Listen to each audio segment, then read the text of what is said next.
for today's vlog, magluluto ako ngayon ng dinuguang pork. Nakahanda na rin yung ating ricado, kagaya na lang ng sibuyas, bawang, laurel, at siling green. Tapos syempre yung bitchin natin at nor beef. At itong pork natin, nandito na rin, nakakat na rin to at malinis na rin. Syempre ang ating ilalagay na dugo sa ating dinuguan na lulutuin. At syempre yung suka din natin. Tapos nakabukas na rin yung ating apoy. Hin lang natin na uminit tong kawali natin bago ilagay na tong mantika. Pwede na natin ilagay itong bawang. Ayan. Ayan. Anuhin lang natin. Halo-haloin natin hanggang sa maging golden brown. Kung makikita nyo guys, sinama ko yung balat ng bawang. Pandagdag din kasi yan ng bango sa aking lulutuin na dinuguan. Ganyan ako pag nagluluto ako. Sinasama ko yung balat ng bawang. Tapos, golden brown na siya. Ilagay na natin itong sibuyas natin. Ayan. Haluin lang natin ito. Hintayin natin yung maluto. Tapos, itong malutuin kong dinuguan guys, hindi ako maglalagay ng pamintang pino. So, pamintang buo kasi nga, pag nalasahan ni Sinam, baka hindi kayo kumain. Pero itong dinuguan na lulutuin ko, yung paborito niya rin. Basta yung gusto niyang luto sa dinuguan, yung pinakuyuan, yung baga, tawag sa pinalagatik na dinuguan. Alam niyo ba guys kung bakit tinawag na pinalagatik na dinuguan? Kasi yung habang pinapatuyuan siya, lumalagatik sa di ba sa kawali. So ito na, isunod na natin tong bawas lang natin ng tubig. Ayan, luto na tong golden brown na tong sibuyas at bawang natin. Ilagay na natin tong pork natin. Ayan. Ayan, ating pot holder. Tapos, halo-haloin natin sa ganyan. Ayan. Itong biniling pork natin guys, as in talagang laman-laman siya na may kunting taba. Tapos hinalo ko na tong buto niya kasi may siya, yung parang bulalo, kaya isinama ko na siya dyan. At itong pork natin guys is talagang sariwang-sariwa siya. Hindi yung yung frozen. Ayaw kong magluto ng dinuguan kapag frozen lang na pork. Ayaw ko ng ganong gusto ko yung sariwa talaga kapag nagluluto ako ng dinuguan pork. Tapos di rin ako nagluluto ng yung may halong laman loob ng ng pork. Kasi hindi rin kakainin ng mga bata. Hindi kagaya nito.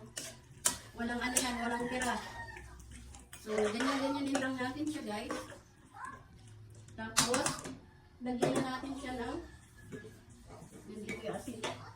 lagyan natin siya ng asin. Tansyahin lang natin guys yung natin paglagay kasi baka mamaya mapaalat. At mamaya lalagyan pa natin siya ng patis. Hindi mawawala yun sa atin yung patis. Kasi dagdag din pang lasa yun. Tapos ilagyan na natin yung guys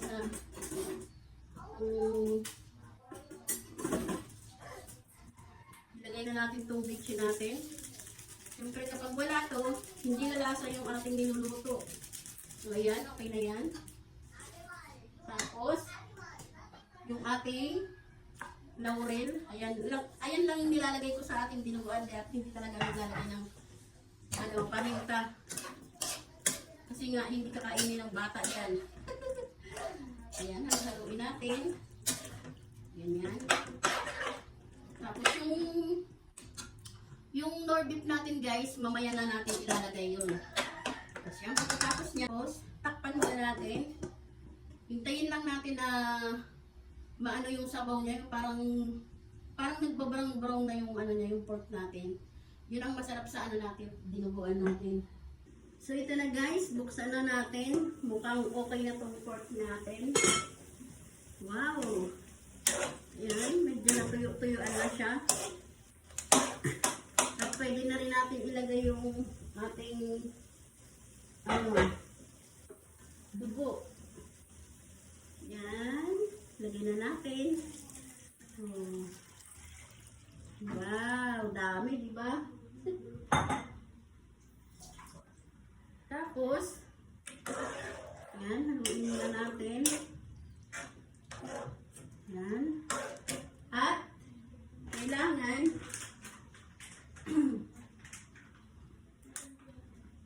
pagkalagay natin guys sa ating dugo, isinabay yung suka guys, magiging batchoy yung ano natin, dinuguan. Kasi magbubuo-buo yung ano, yung dugo.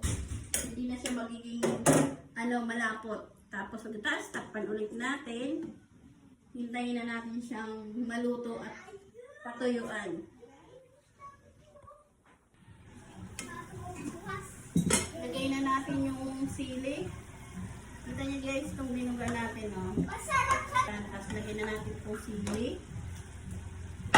Ilagay na rin natin itong nor beef. Ayan. Habang madami-dami pa itong sabaw niya. Gusto ko talaga dito yung pinatuyuan talaga.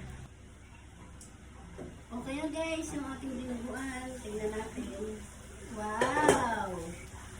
Ang sarap. O, naririnig niyo lang guys. Ito yung tinatawag na dinuguan. Ito yung tinatawag na palagitik dinuguan. Natuyuan talaga.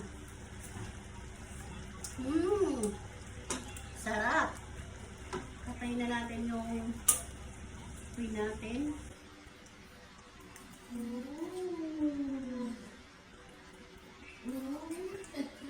Natuyuan talaga.